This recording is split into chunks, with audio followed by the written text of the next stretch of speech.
Give it up for Drew FREES. All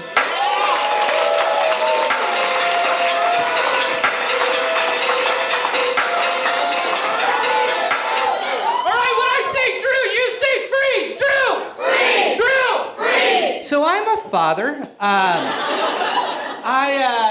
have 2 kids. I have an 8-month-old son. He's adorable. He tries to talk to me. He's just like, and I'm like, oh, I hope you're okay. I'll still love him less than my daughter. She's just amazing. She's just smart and funny. Like she said something the other day and I laughed and she was like, I'm funny. And I go, well, what about me? Am I funny? And she goes, well, we're funny together.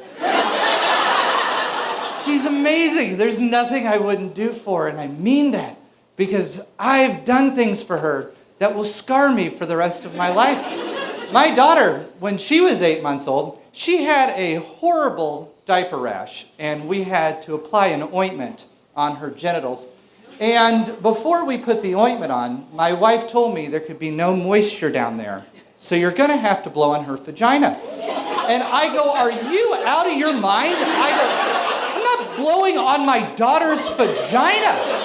And she goes, just do it because you love her. I go, how about I don't do it because I love her? Like, how about I don't do it because I love her so much that I don't want a court order prohibiting me from being within 500 feet of my daughter?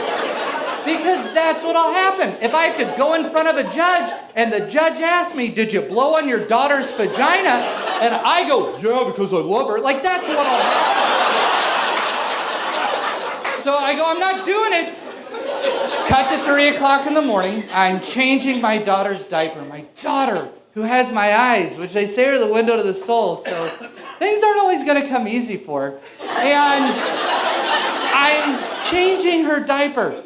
And I realize that I have to blow on her vagina. Now, my intention was just to blow like a gentle breeze. But instead, I panicked and went, and she went like this. And I'm like, I'm so sorry. And then she gave me a look as if to say, you missed a spot. With my eyes. And I started laughing, and then she started laughing, and then she went like this, which is her sign to be like, come here, I'm going to give you a hug because life's difficult for you. And I went in, and she smacked me in the face, and I go, honey, that's exactly what you do if anyone ever tries to do this to you. Like, I processed the whole thing with my therapist. I know, I go see a therapist to talk about how much I love my kids and stuff. I mean, anybody that knows me, they'd say Drew is a loving father. But for some people, that's too much for them to say, so they just use the acronym DILF. And I'm a total DILF. I love them both so much. But, I'd say the main reason why I go is because I'm a straight white male and nobody wants to hear me bitch. So I just pay to bitch. That's all I do. I'm like, why do people drive slow in the left lane?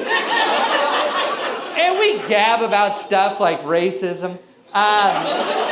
I was with my family traveling back to see my parents in Indiana, and we were on the interstate, and there was some construction, and so we had to get off onto the highway.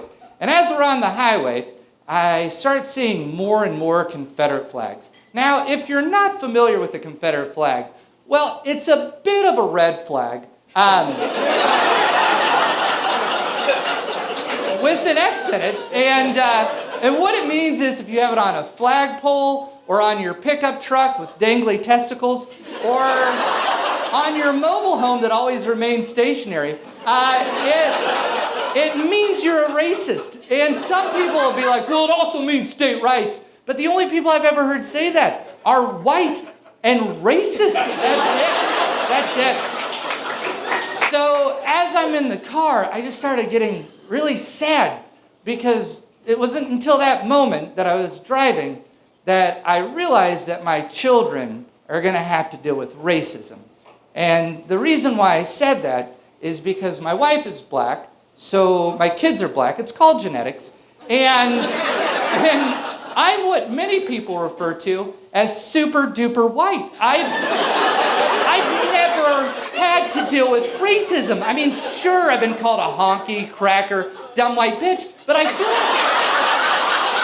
like it's justified because I'm so super duper white. I've never had to deal with that level of ignorance. I mean, because that's all racism is. It's just ignorance. And the only way that I know how to combat ignorance is with intelligence. I think that's the only way you can.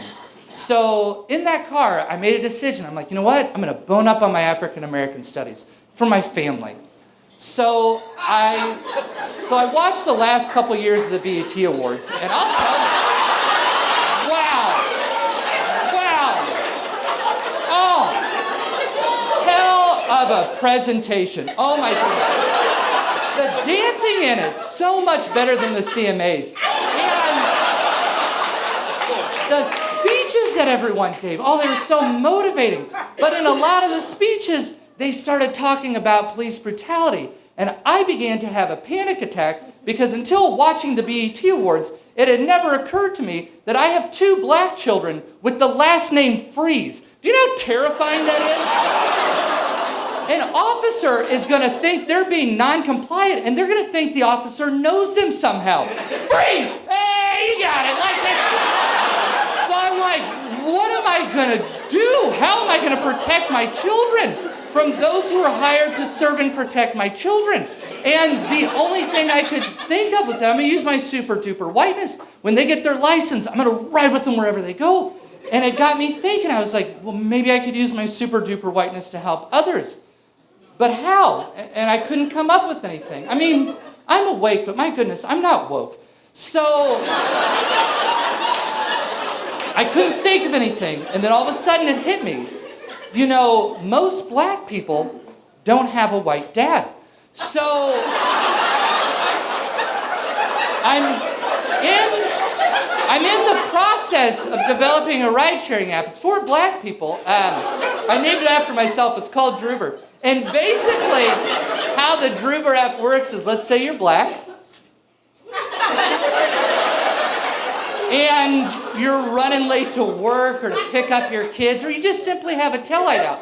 All you have to do is just press the Droober app, and it'll show you the nearest non-threatening white male over the age of 30 that you can pick up and will ride with you wherever you need to go.